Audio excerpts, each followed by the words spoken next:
Kumusta? Magandang araw. Ako si Reymund. Hello everyone. Good day. I'm Reymund and welcome to my channel. Our lesson for today is all about our Tagalog or Filipino word of the day, which is ako or I. Let us have the following sample sentences. Ako po si Reymund. That means I'm Reymund. Ako po si Reymund. Or ako si Reymund. The word po here is used to make the sentence more polite. Ako po si Reymund. Ako po si Reymund. Mabuti po ako. That means I'm good. Mabuti po ako. Mabuti po ako. Ako po si Reymund. Ako po si Reymund. Mabuti po ako. Mabuti po ako. Ako po ang magluluto ng sinigang. Ako po ang magluluto ng sinigang. That means I will be cooking the sinigang. Ako po ang magluluto ng sinigang. Ako po ang magluluto ng sinigang. Sasama ako sa inyo mamaya. Sasama ako sa inyo mamaya. I will be joining you later. Sasama ako sa inyo mamaya. Aalis ako papuntang Japan bukas. Aalis ako papuntang Japan bukas. That means I will be leaving for Japan tomorrow. Aalis ako papuntang Japan bukas. Aalis ako papuntang Japan bukas. Sa sala ako matutulog or sa sala ako natulog. Sa sala ako natulog. I slept at the living room. Sa sala ako natulog. Sa sala ako natulog. Sala is like the living room and tulog is sleep. Ako po ang magluluto ng sinigang. Ako po ang magluluto ng sinigang. Sasama ako sa inyo mamaya. Sasama ako sa inyo mamaya. Aalis ako papuntang Japan bukas. Aalis ako papuntang Japan bukas. Sa sala ako natulog. Sa sala ako natulog. Ako ay nagbabasa ng aklat. Ako ay nagbabasa ng aklat. That means I'm reading a book. Basa is read. Aklat is a book. Ako ay nagbabasa ng aklat. Ako ay nagbabasa ng aklat. Ako ay may alagang tigre. Ako ay may alagang tigre. Alaga is a pet and tigre is a tiger. I have a pet tiger. Ako ay may alagang tigre. Or ako ay may alagang tigre. Nag-aaral ako sa Harvard University. Nag-aaral ako sa Harvard University. When we say aral, that means study. Nag-aaral ako sa Harvard University. I'm studying at Harvard University.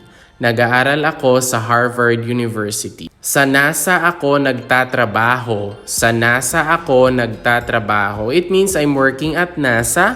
Sa NASA ako nagtatrabaho. Sa NASA ako nagtatrabaho. Ako ay nagbabasa ng aklat. Ako ay nagbabasa ng aklat. Ako ay may alagang tigre. Ako ay may alagang tigre. Nag-aaral ako sa Harvard University. Nag-aaral ako sa Harvard University. Sa NASA ako nagtatrabaho. Sa NASA ako nagtatrabaho. Ako ang kasama niya kahapon. Ako ang kasama niya kahapon. That means I was with him or her yesterday. Ako ang kasama niya kahapon. Ako ang kasama niya kahapon. Sasakay ako sa barko. Sasakay ako sa barko. I will ride the ship. Sasakay ako sa barko. Sasakay ako sa barko. Ako ang magbibigay sa iyo ng regalo. Ako ang magbibigay sa iyo ng regalo. That means I will be giving you a gift. Or I will be the one to give you the gift. A gift. Ako ang magbibigay sa iyo ng regalo. Ako ang magbibigay sa iyo ng regalo. Dito ako sa SM bibili ng sapatos. Dito ako sa SM bibili ng sapatos. That means I will buy the shoes here at SM. SM is a supermarket. It's a mall. SM. Dito ako sa SM bibili ng sapatos. Dito ako sa SM bibili ng sapatos. Ako ang kasama niya kahapon. Ako ang kasama niya kahapon. Sasakay ako sa barko. Sasakay ako sa barko. Ako ang magbibigay sa iyo ng regalo. Ako ang magbibigay sa iyo ng regalo. Dito ako sa SM bibili ng sapatos. Dito ako sa SM bibili ng sapatos. Ako ang sumagot sa telepono. Ako ang sumagot sa telepono. That means it's I who answered the telephone. Ako ang sumagot sa telepono. Ako ang sumagot sa telepono. Kakanta ako sa paligsahan. Kakanta ako sa paligsahan. That means I will be singing at the contest. Kakanta ako sa paligsahan. Kakanta ako sa paligsahan. Ako muna ang papasok sa bahay. Ako muna ang papasok sa bahay. That means I will enter the house first. Ako muna ang papasok sa bahay. Ako muna ang papasok sa bahay. Bumili ako ng kamatis sa tindahan. Bumili ako ng kamatis sa tindahan. I bought some tomatoes at the market or the store. Bumili ako ng kamatis sa tindahan. Bumili ako ng kamatis sa tindahan. Ako ang sumagot sa telepono. Ako ang sumagot sa telepono. Kakanta ako sa paligsahan. Kakanta ako sa paligsahan. Ako muna ang papasok sa bahay. Ako muna ang papasok sa bahay. Bumili ako ng kamatis sa tindahan.